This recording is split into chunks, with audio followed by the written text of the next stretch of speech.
A romantic relationship is not going to be the reward for your healing. No matter how successfully you will end up sort of healing, you will not end up getting rewarded for it by how well you will be loved and if you will be loved. And if you're a woman who has been burned by romantic relationships consecutively for your entire life, you probably embarked on a healing journey to heal from those relationships, from the aftermath of those relationships, but somehow stumbled upon the idiotic assumption that if you were to heal, you would attract better, you deserve better, and you would finally become worthy enough of the love of the healed man, which is ridiculous.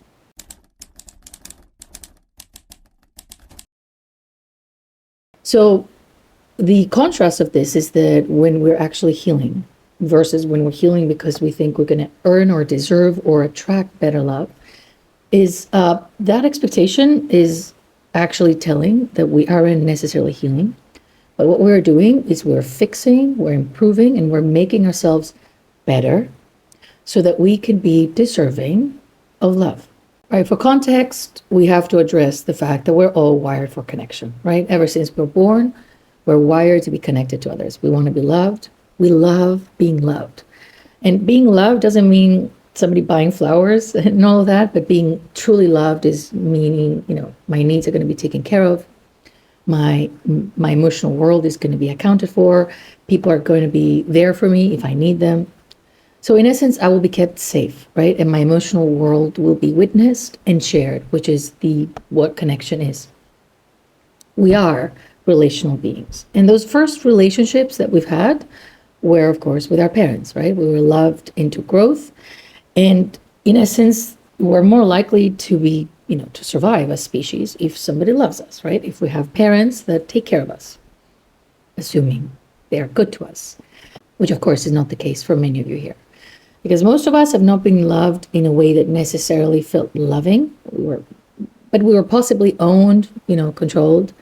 Many of you have been neglected emotionally or physically. But still, you had a person of contact that supposedly cared about you enough to make sure that you remain alive. A person who was responsible for you, right? In whatever capacity that was, you weren't physically alone in this world. Even if you were definitely emotionally isolated, disconnected, and going through a lot of grief, nobody possibly ever cared to see. Kind of remembering when I was about 15, I was changed schools like all of a sudden, right? Like it was just not something I wanted to do because our living situations changed, whatever. And in the period of going to this new school, I felt so alone, so isolated. I had lost my friends that I've had since I was like 5 years old. And I slowly and surely dived into a depressive episode, which I didn't know at the time. I just knew that I was sad, or in the morning I would wake up and think, I can't deal with another day. I don't want to be alive for another day. I don't want to be around for another day. Like the first thought of the morning was like, when is this day going to end? I want to come back to my bed and just stay in the bed and not do anything. But years down the line, when I kind of like remembered all of that, I thought nobody noticed. Nobody noticed that I was depressed for so long. And it was actually somebody at the gym that said to me a while later, she says to me, this is the first time I've seen you smile since I've met you. And she had known me for like 6 months or so. And that made me think that, I'm maybe starting to feel better kind of thing. So a stranger noticed that I never smiled, but my own sort of family didn't notice that I was depressed. But nonetheless, my needs were taken care of. Like I had a home, I was taken care of. My bills were being paid, the things that I needed in that essence were carried through. But my emotional world was not witnessed. And, I didn't share my emotional world, of course, so that somebody would witness it. But at the same time, I wasn't taught to share my emotional world because there was no interest in my true emotional world, or there was no relational safety for me to share my emotional world. Which brings me to another incident that when I was in my early 20s, that was really severe. That was severe depression. I don't even know how I just sort of made it out of that. But anyway, so suddenly everybody was just coming in my room wanting to talk to me about things. And they were like, So how are you? What's happening? And I was just like, I wouldn't talk to anybody. I just stopped talking to people. And I was like, I have nothing to say. I was just laughing a little bit, kind of like, and part of me was like so angry, thinking, now you want to know what's wrong with me? Like now I'm gonna share my heart with you. I'm gonna tell you what I feel right now. Like all I felt when I had these people, which is my family, in my room is unsafe. I was like, just get out of here. I want to be alone, right? So really we can be provided for in ways that are enough for us to survive, but not enough for us to thrive and be able to connect and feel emotional safety, right? So we are feeling loved because people care about us, but at the same time, we don't feel safe within that love. But we are loved and we kind of belong somewhere and we are kind of safe. So there's a confusing experience, right? Between what is it like to be fully loved and fully taken care of and emotionally taken care of and connected, and what it's like to be provided for, having your basic needs met, given some guidance or orders on how to live life, but at least you're not alone, strained in the middle of nowhere, not knowing what to do, right? Having adults in our lives has always been like the signal of safety since we're little kids, hiding behind our parents, even if those very parents were unsafe for us. They were safer than the broad world.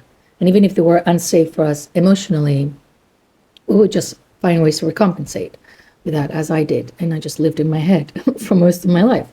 I had nobody else to talk to, so I had to create a world where I could actually communicate with someone who understands me. And but anyway, being loved means feeling safe to some extent, which means that if we're not loved in whatever capacity or extent that we need to be loved, and especially for the important needs that we have, like, we need to be fed, we need shelter, we need our health to be taken care of, we will find ways to secure that love. Many of your parents, if they were emotionally immature or narcissistic, would just, withdraw allowance money, right? Would not say, I will not buy you the thing that you wanted. You're not going on this trip with your friends.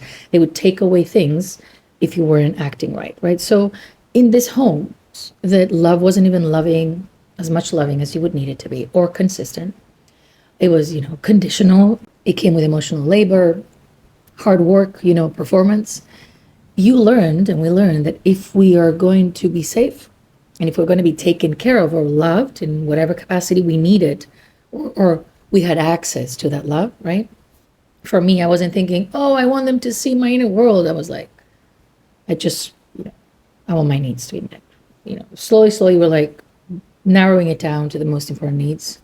Like the rest, I'm going to either not have those needs or disconnect myself from them or just insource them some magical way, which it tends to be self-destructive ways when we're younger, but we grow out of it eventually as we heal. But the thing is that in whatever twisted way we would be loved, we would have to figure out what to do in order to secure it, right? Be nice, be agreeable, be perfect, be a high achiever, silent, act like grown-ups, act like you don't need much. Like we can indeed be praised for not needing too much because we're like, oh, you're so easy. I don't have to worry about you. Or you're doing something. And if you're the older sibling, for example, parents would say to you, I didn't expect you to do that. You're the grown up here. And you're like, I'm only 2 years older. I'm still a child. But, reaching these high expectations, taking care of mommy, cleaning the house, cooking, whatever it is that you were doing, and not necessarily not burdening others, being an easy child that doesn't burden, meaning we don't have needs. Whatever it is, you learned how to do it. And you didn't need people to tell you, I don't love you when you do this, right? Even if you possibly even heard that. I wouldn't leave that beyond them. I wouldn't think that they wouldn't say that to you, but you didn't need anybody to tell you. You just adapted and you noticed these patterns and you figured out which versions of yourself, and that's what we do, right? We figure out which version of myself was helping me get my needs met, and I'm going to become that. I'm going to act like that. But we acted and became that for so long that now possibly we can't be able to differentiate who we are. So we're entering now in the world. We have friendships, relationships, romantic relationships. We're in workplaces. We're in whatever we're doing. and we're still operating under the same principles, right? We're like, oh, I don't need too much. I don't want to be a burden. We are agreeable. We're too nice. We're giving things. We're managing people's emotional worlds. We're trying to fix everybody, right? So we continue to do all of that because that self, that adapted self that we created in childhood, becomes the self that we know how to operate through. So we go out in the world and we are that self now. We can't even access the actual self that we would have been had we not had to adapt in these ways, had we had consistent and unconditional love when we need it the most, right? When we were kids. So what did we learn through our childhoods, right? We learned that love and therefore safety must be earned.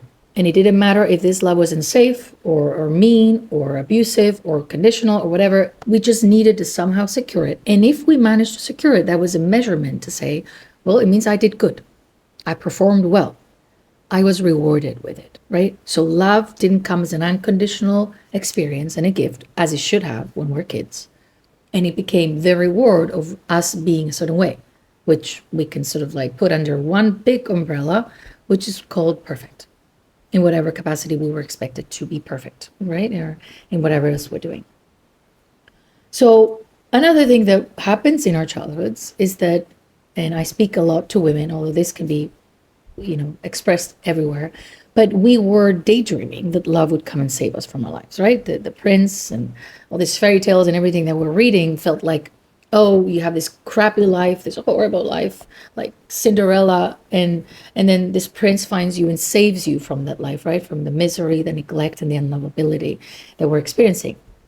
But of course, much like Cinderella, we'd have to somehow transform in order to access this love, because this prince wasn't going to find us or see us the way we were in our day-to-day environment. We would not have been seen or chosen otherwise. So all we had to do is become really shiny, look nothing like our past, and fit into a specific shoe. The only measure of recognition as to who you were was you fitting in the shoe of the perfectly made woman that impressed that prince, right? It's funny how the prince doesn't remember what Cinderella looks like, but he has the mold of where she should fit. So if this prince that you were told is going to come, or you were hoping would come to save you from this sense of unlovability, didn't come, you eventually realize that it's probably your fault. After finding all these frogs, after kissing all these frogs, you're like, oh, it's my fault. It's my fault. And I'm going to have to heal, because when I heal, I'm going to be deserving of a better man. As if your healing will make you more deserving of a kinder love. As if you doing more to fix yourself will secure how people you meet will treat you. As if the only way for someone to truly love you nicely and kindly and consistently is if you present to them your healed best self, your perfect self, right? The performative self, which now you're putting under construction to create into your own self, right? It's almost like we are trying to turn ourselves into the perfect version of us because we want to be lovable. Do you see how that sort of matches the idea that we had when we were kids? And obviously, I'm a person who teaches about healing. Of course, healing matters, and healing actually transforms our lives in so many ways. But it by no means make us more worthy of anybody's love. It just opens our eyes to the fact that we don't have to work in order to become worthy of anybody's love, and that we are worthy. We're worthy primarily of our own love. But the thing is with healing that it matters because also you choose better, right? It does change our romantic relationships because we choose better, we tolerate less. But in order to like be like, oh, I'm going to attract a healthy love. I mean, assuming there's healthy options out there. But if anything, if you heal, you'd find a harder time to attract love or to engage in relationships with people. And that's because you would no longer settle for breadcrumbs. You would no longer settle for love that feels abusive, or you're being used, or you're being gaslit. You have more expectations and you have more awareness to see how this person is conditioning you for a lifetime of breadcrumbing, or they're not adding to your life. And you're like, I don't want that. You have more expectations now. You have higher standards. And you actually feel worthy of those standards. It's not like something that you read online. But if you do heal, you're like, wait a minute, I don't deserve this. And it doesn't matter that your friends have been telling you for 10 years that you don't deserve this. For every guy you showed up crying for, saying, why are you tolerating this? And you're like, you're just jealous. He loves me. You can never understand the love we have. And then suddenly when you hear, you're like, ugh, no, no, no. You get the ick from being treated in ways that are sort of mirroring that person doesn't value you. It feels like, ugh, dude, like, no, no. And it's just a natural response because you have that awareness. So you're not going to settle for whatever is in front of you. And if you actually heal, you also don't run from yourself to avoid yourself with so much passion that you will just find someone to be with so that you're not alone. And also when you heal, you don't think that not being in a relationship means something about your value. And you also don't care what people think that you're not in a relationship. They think, oh, they think I'm faulty. They think I have problems. They think I'm unlovable. You don't, because you don't agree with that. You don't care what people think. You don't operate in your life based on what people think. So when you heal, all of these things change in your relational life. And of course, you're able to notice which of the men that you see around you are actually suitable for you, if they're suitable for you. And you would technically only allow someone who really adds value into your life to be there, not just like as a symbol. Oh, look, I'm married. Look, I'm chosen. He's the only one I could find. I got too old. I can't keep looking. So many women, and it's sad, right? They also come to me, when they're in the midst of trying to break up with someone and stuff and thinking, I'm afraid that I don't have time to find someone else, right? He is really good with 1, 2, 3, 5 things, and he's really horrible with important, abusive things. But am I going to find better? Right? That's the experience. And truthfully, maybe not. Maybe you're not going to find better because finding better doesn't really exist if men are not doing enough work, right, to show up differently in relationships. But at the same time, it's not about, am I going to find better? It's more like, I'm not going to tolerate this, right? Like, depending on how starved we are or afraid we are going to be settling. But as we heal, technically, we shouldn't feel this way. So romantic love cannot be the reward for your healing. And if you still believe it is, you're probably just allowing these androcentric narratives that make everything we do in our lives centered around being chosen by a man, right? First, it's like our appearance. Then it's our ways. Now we fix our emotional broken world that others broke. And a lot of men in the path of our relationships have broken. Now we're trying to fix all of that so that we can get a good man, which means we'll continue to give opportunities to more and more men to mess us up, and then we heal to show up better and better and better, So true healing will vanish that illusion for you, guaranteed. But because true healing will get you in touch with your innate worth, right? Because love cannot be earned, because if you deserve it, you don't have to earn it. 2, self-acceptance. You will no longer try to fix yourself so that others choose you or like you or approve of you, because you accept yourself. And that's what matters, right? So you just don't operate in that way anymore. Self-improvement does happen as a means of learning skills and having a fulfilling life, right? So you do grow, you do work on yourself, right? Your issues, your patterns, your triggers, all of that. Of course you do your healing work, but you do it so that your life becomes better, not so that you can appease to the standards of others, right? I have to be more soft. I have to be more feminine. Men don't like it when you're so this. Men don't like it. Oh, I have to learn how to depend on a man and just surrender my... None of that. You embrace the agency of adulthood, your power, right? And all of the other things relationally will get worked through as you work through your trauma, right? Hyper independence and all of that. But at the same time, those are your skills in life, right? So you're not afraid to count on yourself. You're not afraid to be alone. You're not afraid. You're not running away from things. And the other thing that happens that through healing, which is number 4, that sort of like helps vanish all of these illusions, is that as we grieve our past through our healing work, if we actually do deep healing work and not go to therapy and talk about our ex and read to our therapists, look at this text, look at the other text, ha ha, he's so no. No, when we do deep healing work to the core of who we are and we heal the patterns so that sort of got instilled in us for fighting for love, and specifically fighting for love that never comes, and actually a love that's not loving. We're fighting, we're trying to earn breadcrumbs, all of those things as we do inner child work, as we heal the relationships with our mother, with our father, and with ourselves, and with our work, then that transforms us, right? My heal program is made out of sessions that sort of take you to these places. And specifically, when people stumble upon the mother and the father, the reflections I get back are really powerful, right? People will say, this and this happened. And it makes so much sense because now this is what I do in my relationships. Like it all just makes sense when we go back to the root, not when we analyze the random person that we're with or whoever it is that we're in a situationship with, or whoever it is that's just kind of like just wasting our time in life, right? But when we truly sit down with the birth of these patterns and the pain, and when we release that, then that becomes something we no longer want to engage with. And that's why healing the root matters. Doing the subconscious mind work matters.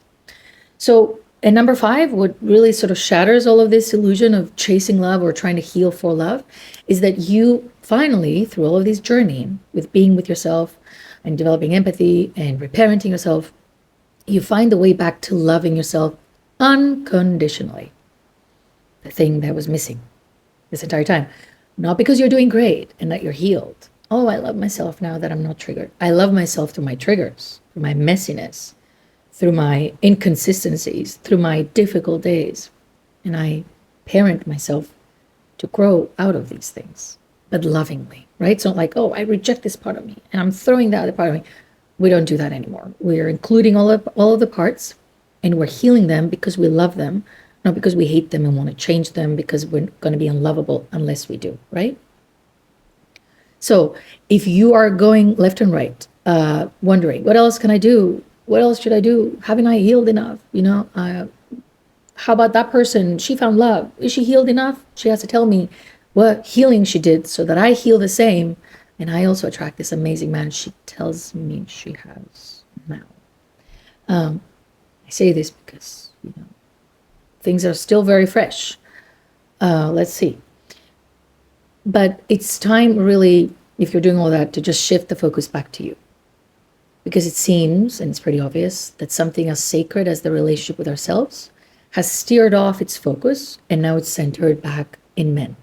When in essence, healing has to be about discentering men. Not hating them, not doing just decentering them.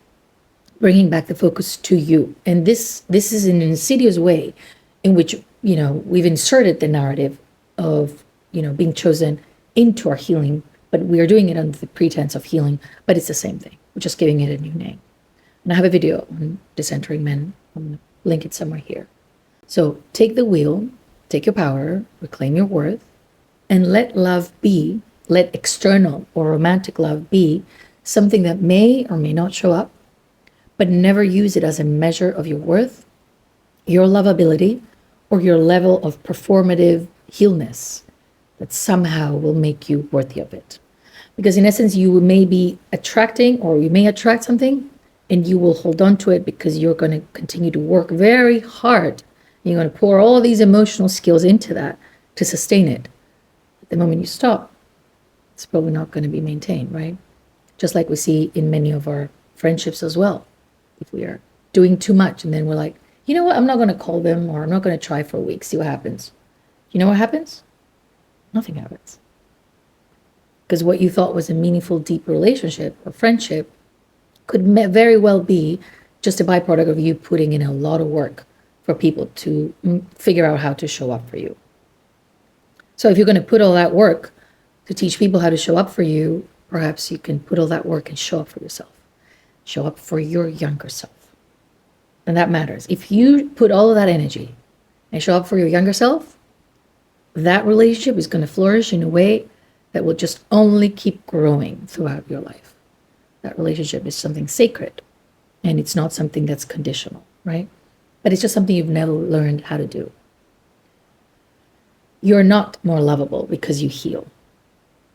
You heal because you finally love yourself enough in all of who you are, all the parts of you, all the versions of you, and all of that unconditionality and inclusion heals you. It grows you. It grounds you into a sense of worth because you don't need to perform for anybody's love when you finally